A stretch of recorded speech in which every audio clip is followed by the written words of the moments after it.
Welcome back, ladies and gentlemen. Old Boris Todbringer is going to be taken to the skies as the realms of men clash, as we have the Empire versus Bretonnia this day. We'll have Stratgame on the Empire forces, and RTK Killing Smalls will be commanding Bretonnia. So for the forces of the Empire, they're going to be going very heavy on the infantry department, as we're going to be having spearmen, the Sigmar Sons, and a bunch of halberdiers in the backline. Frontline going to be compiling mostly of spearmen with shields. These guys are going to be ranked up to triple silver, as they're going to be looking to counteract the Bretonnian cavalry with those units. We do also have some flagellants looking to really break through the peasants and the men-at-arms, trying to get into that juicy backline of the peasant bowmen. And we are going to be seeing some huntsmen as well, with their bonus versus large in their missile fire. For the Lords and Heroes, of course, it is old Boris Todbringer. He is going to be up on his Griffin, and for his items, he does have the Midland Runefang, giving a nice little bit of restoration, as well as the White Cloak of Ulrich, giving minus 5% speed and minus 10 melee attack for those around him. And he of course has Crush the Weak as well, minus 5 melee defense and melee attack on top of the White Cloak of Ulrich.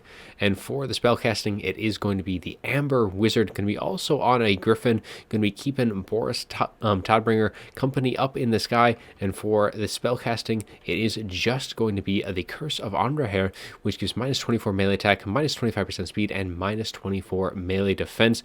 Really looking to debuff particularly the Bretonnian cavalry, just controlling them with that speed and making them a lot less effective. That is a nice little AoE effect, by the way. So for the Bretonnian forces, though, they are going to have a little bit more of a standard kit, as we're going to be having men-at-arms spread across the front line. The only thing we are going to be missing, though, is the peasant mobs, as there is only a couple of those on the far flanks. In the center, we do have those peasant bowmen that the Bretonnia is so fond of. And for the mobility, we are going to be seeing some Knights of the Realm, some questing knights on both flanks, a pair of each, as they're going to be looking to get in and just do some nice little bit of havoc to that front line. We do have also a couple Blessed Field Trebuchets looking to fire away at the approaching onslaught of the Empire infantry. And for the Lord and Heroes, it is of course the Fey Enchantress, going to be protected by double Paladins, one of which does have that Guardian ability, going to be keeping them nice and healthy with that additional physical resist that it does give, so 15% in total. The Fey Enchantress, for her kit, does have the Chalice of Potions, the Favor of the Fey, as well as Arcane Conduit, Dwellers Below, and Earthblood for her items. And of course, she does have that Mortis Engine effect that the Fey is so well known for.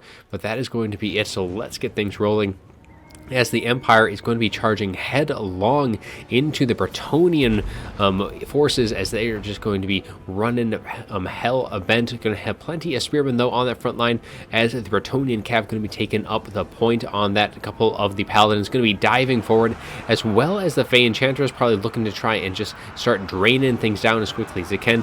Knights of the Realm, questing knights, all of the Knights of Bretonnia clashing against those spearmen, getting some decent damage overall, as the Blessed Field Trebuchet is just going to be raining down their shots from up on high, as Boris is just going to be kind of sitting above with his own Amber Wizard, just kind of trying to deter any oncoming charges from the Bretonnian cav. And these questing knights already down to 50% health, those huntsmen doing a number onto them. And of course, they are charging straight into spearmen as well. Definitely not going to be having a fun time with that. Both Boris and that Amber Wizard able to tear out these men-at-arms, pushing them back, going to be opening up that center rank right to those two peasant bowmen, trying to get into that range unit, as Bretonnian cavalry is going to have to commit at this point to try and hold back the Empire forces. They need to keep them at bay. Of course, they do have halberdiers they're going to be going up against. They definitely don't want to be fighting them for any longer than they have to. Looks like we are going to be getting a Dwellers Below hitting these flagellants and these on these halberdiers as they just try and drag them down. One of the halberdiers is going to be able to get routed down. Both paladins doing their best to kind of counteract them as well. But Boris and the flagellants of the Empire side is doing an excellent job so far of really pushing in and putting a ton of pressure onto the center ranks of the Bretonnian, as the knights or the men at arms is going to be crumbling under the pressure of the just overwhelming numbers of the Empire infantry, as they're just going to continue to push into all of the units that matter, and is going to be forcing these peasant bowmen back. They are actually going to be routing to Boris himself, as the Bretonnian forces are definitely a bit on the back foot. The Blessed Field Tributes are still firing away, trying what they can, but things are looking mighty grim for Bretonnia. Their front line is in shambles, and their cavalry as well not doing so great. On top of that, we do get a nice chalice of potions right into the back line, able to break some more of those halberdiers, really trying to free up as much as they can. And those Blessed Field Tributes are doing some very decent work dealing with these huntsmen, trying to free up the Bretonnian cav to at least be a little bit more effective. But everything that they're going up against at this point is pretty much all anti-large. There isn't a whole lot that they're going to be all too good at dealing with.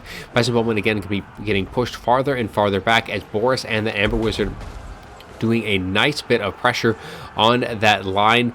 Both of the paladins just trying to do what they can, deal with whatever infantry and try and do, but as the Fey Enchantress is going to be diving in, going to be trying to just drain everything that she can, both the flagellants and the spearmen, able to break these spearmen, and there's only a few of these flagellants here, as this trio here is going to have a lot of heavy lifting, and they're just going to have to be going from infantry group to infantry group, trying to just do what they can. The Fey does what she does best, and that is draining down multi-entity models, but the Boris Todbringer and that Amber Wizard is going to be very hard, considering all of the Bretonnian cavalry is either gone from the fight or it's exceptionally low on HP. But a nice Dwellers Below going to be hitting this group of flagellants, spearmen, really trying to open up the door for the Bretonnian core to really kind of make a resurgence here.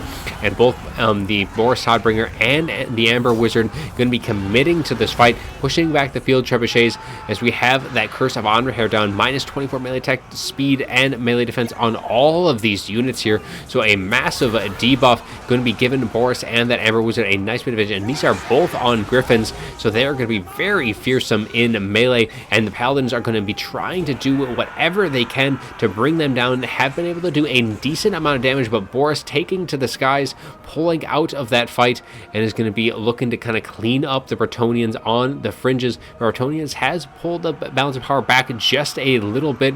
We got both these huntsmen on that far flank, and kind of just a fringes of Bretonnian archers just kind of firing into the center pocket, as Boris and the Ambers were diving right back into the Fey and the Paladin, trying to finish them off and deal with them as quickly as it can. I mean, the Amber Wizard is sitting very pretty in terms of HP, doing some nice damage to that Paladin. The Paladin does have the favor of the Fey, but unfortunately, even with that plus 40 melee attack, is going to end up routing, leaving just one of the Paladins, and the one that is left, it still has that Guardian, so still going to be giving that nice bit of physical resist to the Fey herself, as Boris diving down directly on top of the Fey, going to be dealing some nice damage off that charge, and as well as the Amber Wizard going to be dealing with her rather convincingly at this point. She's going to be getting pushed off, and with the Fagon, another hit, and she's going to just outright shatter her at this point.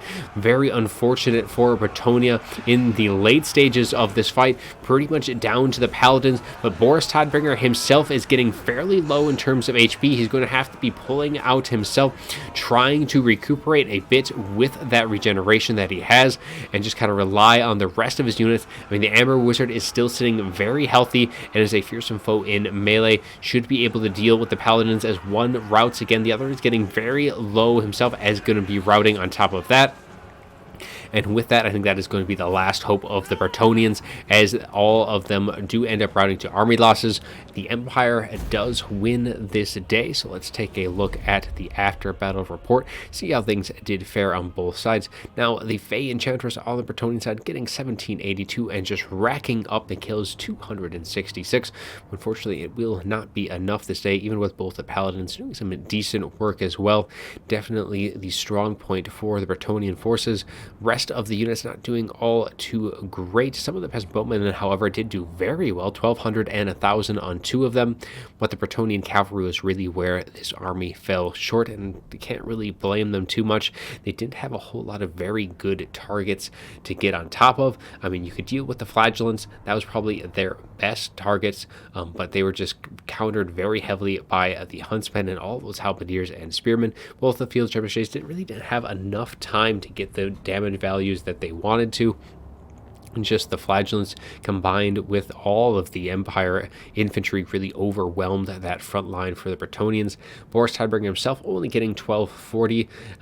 The Amber Wizard actually surpassing Boris himself in terms of total value in this fight, whopping in at a total almost 8,000 damage done. The rest of the units, all of those spearmen, holding for as long as they could and did rather well, just considering how much value that got kind of sunk into them, getting them all the way up to rank 6. That was at the onset of the battle. Those aren't necessarily gained from just doing damage in this fight. All the halberdiers, nothing really too great on their end. Flagellants doing better on that side, really able to just break through all those men-at-arms and those peasant mobs very quickly, and just leaving all of the Bretonnian cavalry just kind of at a loss of what to do. And then the huntsmen, as we kind of saw a little bit earlier, did very nice work, 777 and over 1,000 on them.